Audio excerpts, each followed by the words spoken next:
Just bear with me. Ano ba ang ating pag-uusapan? Ako po, mainit po itong mga sagutan, kaliwat kanan, netong ating Vice Presidente at ng tagapagsalita, ang tagapagsinungaling ng ating administrasyon na si Claire Castro. Nako po, kumakailan lang po ay kumakalat yung balita na si Claire Castro nga daw po ay may pinapakalat na fake news. At ito nga po yung fake news na pinapakalat niya, mga bossing, yung tawag din yung ipinangako daw ni Pangulong Duterte na 7 kilo na presyo ng bigas. Naitabi ko ba yung video na yon? Pero accordingly, noong pong SONA ni Pangulong Duterte ay ito pong si Claire Castro ay, teka, ano natin para makuha natin, nasan ba yun? Wait lang. Ayan, at ito nga po yung video na yon. Panoorin lang natin mabilis. Although, alam ko naman na napanood nyo na ito. Pero panoorin lang natin ng mabilis ito, and then yung sequence ng mga sagutan, pakinggan natin at reaksyonan natin. So ito, ang problema rito, kasi itong ating magaling na tagapagsinungaling ng Malacanang ay hindi niya pa rin mabitawan yung kanyang pagva-vlog. Kasi dapat kapag ka ikaw ay pinusweldohan na ng taong, sugapa kasi sa kita itong putang ina nito Sa sobrang kasugapaan sa kita nito, nasa gobyerno na siya, pinalalamon na siya ng taong bayan, pinapasweldo na siya ng buwis natin, pero hindi pa rin siya kontento doon. Kailangan yung kanyang YouTube channel na napakalaki ng kinikita para manira lang ng kapwa at magpakalat ng peking balita, abogado pa man din, ay kailangan niya pa rin buhayin. Alam ko talaga kasi bawal ito. Kapag ikaw nasa gobyerno na, dapat nagda-divest ka na sa mga ginagawa mo na merong conflict of interest. Bakit ko sasabihin na may conflict of interest? Imagine, tagapagsalita ka ng presidente. Tapos nagpo-propaganda ka pa sa YouTube channel mo. Ano ibig sabihin nun? Doble-doble, hindi ba? So doble ang propagandang ginagawa mo. Isa, bayad ka ng tao. Pangalawa, nagbibigay ka ng opinion mo. Ngayon, ang problema kasi, issue ng bayan yung dinidiscuss mo dito sa iyong vlog. Issue din ng bayan yung dinidiscuss mo doon sa Malacanang. Dapat mamili ka na lang kasi. Ano ba talaga ang gusto mo? Maging vlogger o maging tagapagsalita ng Malacanang? Mamili ka lang ng isa. Kailangan undivided yung yung iyong trabaho. Kailangan nakafocus ka doon sa trabahong ginagawa ng amo mo, kaya wala kang maibalitang maganda. Kasi ang ginagawa mo na lang, umi-iskandalo ka dyan sa Malacanang para meron ka ring mai-content, para meron kang for the views. Hindi naman tama na pinapasahod ka na ng taong bayan, tapos nakikinabang ka pa sa iba pang mga negosyo mo, which is yung pag-vlog mo. Dapat humihinto na tayo dyan. Hindi ba galit na galit kayo ni Libayan noong siya'y naging senador? Tapos tuloy-tuloy pa rin ang Raffy Tulfo in action. Di ba gigil na gigil kayo ng kaibigan mong si Libayan na ngayon hindi mo nakabati dahil mas bobo ka pala sa kanya? Di ba? Sabi nyo, nagra-Raffy Tulfo in action pa siya, senador na siya. So, conflict of interest yun. O anong tawag? Diyan sa ginagawa mo na nagva-vlog ka na at the same time, nagsasalita ka pa sa Malacanang. So, ngayon, meron ka ritong ginagawang kagaguhan na hindi mo kayang gawin. Ganito kasi ang problema. Hindi mo kayang gawin itong mga kabubuhan mong vlog dyan sa Malacanang, kaya kahit mali, dito ka magpo-propaganda. Ang issue natin, 20 pesos na kilo ng bigas. Ang tanong, sustainable ba?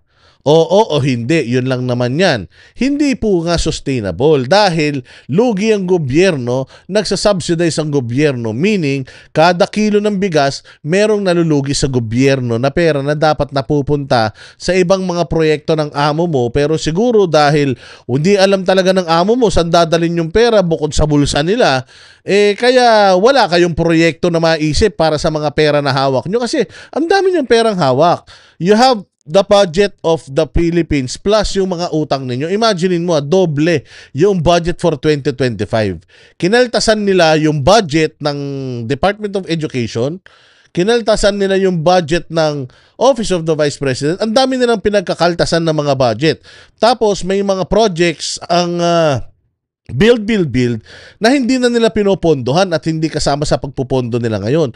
So sa dami ng pera na yan plus yung inutang nyo, mantakin mo 6 na trilyon, dating dating 3 trilyon lang yung budget natin, nagdoble yung budget natin ngayon. Tatanungin kayo, saan napunta? Meron bang tulay? Meron bang kalsada? May bago bang nangyayari na gaganap sa Pilipinas na masasabi natin na talagang nakakatulong sa buhay natin mga Pilipino? Wala, kahit gaano kadami yung perang utangin nyo. Kahit gaano kadami, yung perang hawak ninyo, hindi nyo alam kung saan nyo dadalhin yung pera na yan. Bakit? Kasi nga, pulpul kayo pare-pareho. Hindi nyo pinagplanuhan yung pagiging presidente ninyo, hindi nyo talaga alam kung saang direksyon dadalhin itong bayan natin. Noong panahon kasi ni Pangulong Duterte, ang direksyon na gusto niyang puntahan, puros pataas. Gusto niya maubos corruption, magbayad ng buwis yung mga oligarko, yung mga malalaking kumpanya na mga hindi nagbabayad ng buwis, siningil niya lahat yan. Build, yung mga hindi natapos ng mga tulay, pinagtatapos niya. Di ba? Peace and order, inubos lahat ng droga. Ang daming mga sumuko. Kumbaga lahat ng nangyayari noon maganda. Sa loob lamang ng ilang taon, maganda. Nagkaroon pa ng pandemic, gera, at kung ano-ano pa. Pero dahil nga si Pangulong Duterte, yung kanyang probinsya may pinatunguhan from magulong Davao, naging pinakamaayos, pinaka-safe na city sa buong Pilipinas, meron talagang direksyon. Merong vision ang mga Duterte. Ito si Bongbong, walang vision. Ni walang ni walang plataforma, ni walang ipinangako. Anong pinangako? Unity. 1 milyon pabahay taon-taon at saka yung 20 pesos na kilo ng bigas. Ano nangyari? Di ba? Hanggang ngayon, artificial pa din. 3 taon after, napakarami na ng inutang, may nabago ba sa bayang Pilipinas? Dumami drugs. Ngayon, may mga kidnapping na naman. Tapos, kamakailan lang, may hinold up na naman na bangko. Yan yung mga bagay na wala noong panahon ni Pangulong Duterte na meron na naman ngayon. Tapos sasabihin nyo, napakahusay na presidente. So eto, 20 pesos na kilo ng bigas, ipinangako yan na hindi kayang tupatin. Even the Department of Agriculture before said hindi nila kaya. Even itong si Secretary Salceda, sinabi niya hindi kaya. Even if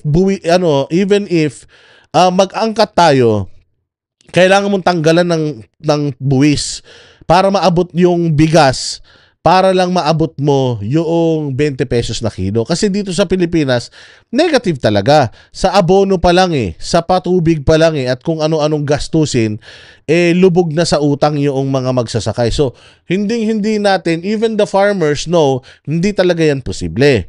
So, ngayon, ginagawa nyo ng dahil eleksyon, yan, 20 pesos para lang makakuha kayo ng simpatya na sinutupad yung mga pangako. Pero hindi yun ang issue dito.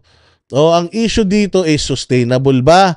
Normal ba? Or natural ba yung pagiging 20 pesos na kilo ng bigas? Hindi. Tinupad nyo lang yung pangako dahil ipinangako nyo.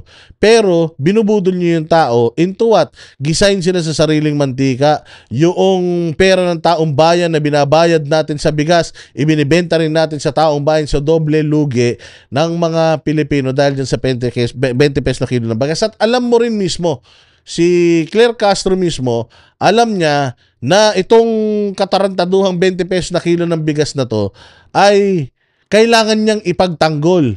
Pero wala siyang mahanap na dahilan para maipagtanggol. Kaya gagawa siya ng fake news. Gagawa siya ng fake news sa kanyang vlog. Tingnan mo gagawa siya ng fake news sa kanyang vlog para titingnan niya kung ano reaksyon ng tao. Tatanggapin ba ng tao o hindi. Tapos magsasalita siya sa harap ng media Tapos pag tinanong mo, nga. O hindi ba? Tinan mo, anong ginawa niya rito sa 20 pesos na kilo ng bigas? Instead, sabihin sa taong bayan, there's nothing to worry about. Okay itong 20 pesos na kilo ng bigas na to. Hindi tayo nalulugi dito, and so on and so forth.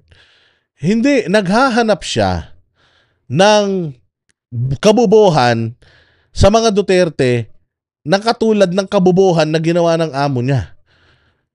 Akala nitong punyetang ito, hindi tayo matalino. Siya lang naman ang bobo. Hindi ko alam kung bobo siya o nagbobo-bobobohan. Pero, binabali niya yung salita ni Pangulong Duterte dito, chinachap-chap niya. Oo, kasi maganda yung sinabi ni Pangulong Duterte dito Pero, chinap-chap nitong tarantada dahil tanga yung mga nakikinig sa kanila, mga zombie yung mga nakikinig sa kanila, akala niya, maloloko niya taong bayan. So eto, pakinggan natin yung kanyang Comprehension 101. Yung Comprehension 101 ni Claire Castro. Panoorin natin panoorin natin yung Comprehension 101. Sige, tingnan natin mga kaklira. Tignan natin. Pakita ko na to. Sige Uy, pucho, parang talagang parang suspense na suspense talaga yan, madam talagang yan medyo parang ang tagal mong hinanap sa baul yan kung sino man ang nagbigay nito sa'yo na mga vlogger ni Bongbong na mga tanga. At pinaniwala ka naman, puta, napaka-bopols mo talaga. Imaginein mo, abogado ka. Binigyan ka ng ganitong materiales puertes. Tapos, yung twist mo, tanga na huling-huli sa akto. Sige. Ang ako, 20 pesos. Ito, ano kaya ito? Okay. Ito dati ang sinabi, mga kaklear. Sige. Ay, sorry. In importing rice to a tariff system. Ayan chinap-chap. It was a long explanation. Chinap-chap, doon na kinuha. Putol na. Tingnan mo ginagawa mo, Claire Castro. Luka-luka ka Dapat kapag magpapakita ka ng ebidensya, kung abogado ka talaga, dapat pag magpapakita ka ng ebidensya, kumpleto. Hindi chap-chap, walang hiya. Chap-chap na itong pinakita mo, palpak ka pa rin. Rice can be imported monetarily. This will give us additional resources for our farmers, reduce the price of rice by up to reduce by up to reduce by up to 7 pesos per kilo reduce by up to 7 pesos per kilo. Pinag-usapan kasi ngayon dito magkano yung current na presyo ng bigas. Ngayon, with the rice tariffication law, it will reduce the price from the current price. It will be reduced ng up to 7 pesos. Up to 7 pesos per kilo. Ibig sabihin, matatapyasan kung 40 pesos ang kilo ng bigas, matatapyasan ng hanggang 7 piso. So magiging 33 pesos na lang ang kilo ng bigas. Nakukuha mo?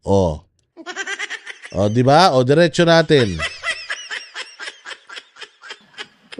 Up to 7 pesos. Kaya mo ginawa yung batas, rice tariffication law to para yung gusto mong 7 pesos na kada kilo ay mangyari 7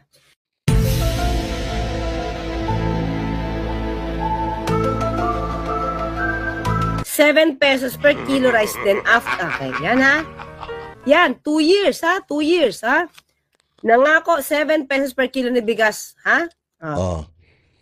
Yan ang sinasabi natin. Papaano ang isang abogado at ang isang spokesperson pa man din ng Malacanang nagpapakalat ng fake news? Kaya nga sabi ko nga, PNP, NBI, hindi kayo mahihirapan maghanap kung sinong kakasuhan nyo ng pagkakalat ng maling balita. Ito Claire Castro sa kanyang vlog. puros kabalbalan ang mga pinagsasasabi. Dapat talaga itong si Claire Castro, madisbar ito. Dapat talaga somebody from the Duterte camp gamitin itong kanyang paliwanag na ito. Hanapin yung buong video ni Pangulong Duterte at isampal sa pagmumukha ng punyetang ito na hindi yan ang ibig sabihin. Chinap-chap mo yung video to make it look like he's promising 7 pesos per kilo ng bigas. Sinong gago ang magpapromise ng 7 pesos na kilo ng bigas kung sila mismo alam nila that the 20 pesos per kilo na pinangako ng bobong amo mo ay hindi posible? Ha? Diba?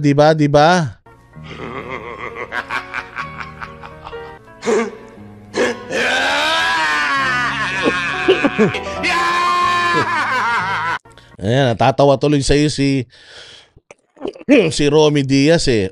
So ngayon, ayan ang ginagawa ng ating spokesperson, mga kapatid. Ang ating spokesperson bilang sumusweldo ng pera ng taong bayan, instead magbigay ng tamang balita, magandang balita para sa sisiyan natin, ikapapanatag natin mga Pilipino, gagawa pa ng peking mga balita. Kami ang boses ng masa, hindi natatakot. Katotohanan lang, di kami nalulunod. Walang bahid ng sismis, lahat ay totoo. Kahit sino ka pa, pag mali ka babanatan ka. Walang pinipiling kulay, wala kaming kinikilingan. Basta para sa bayan, kami lalaban. Pagdama palakpakan, pag mali banatan. Di matitinag, di matatakot, para sa bayan tuloy ang sigaw.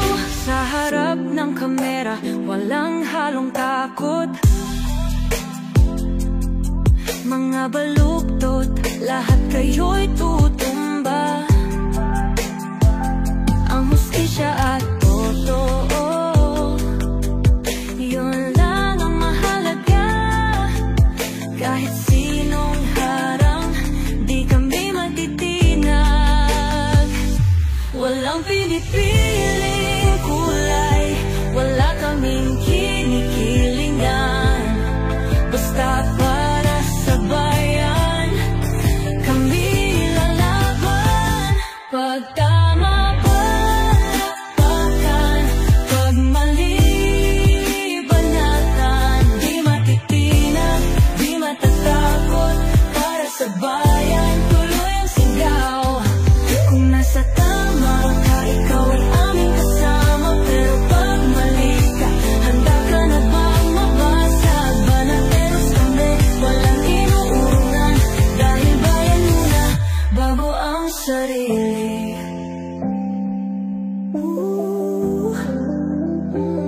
Bago ang sarili.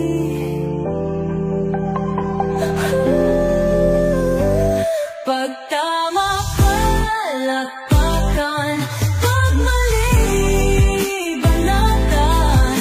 Banateros ang sigaw, katotohanan ang laban.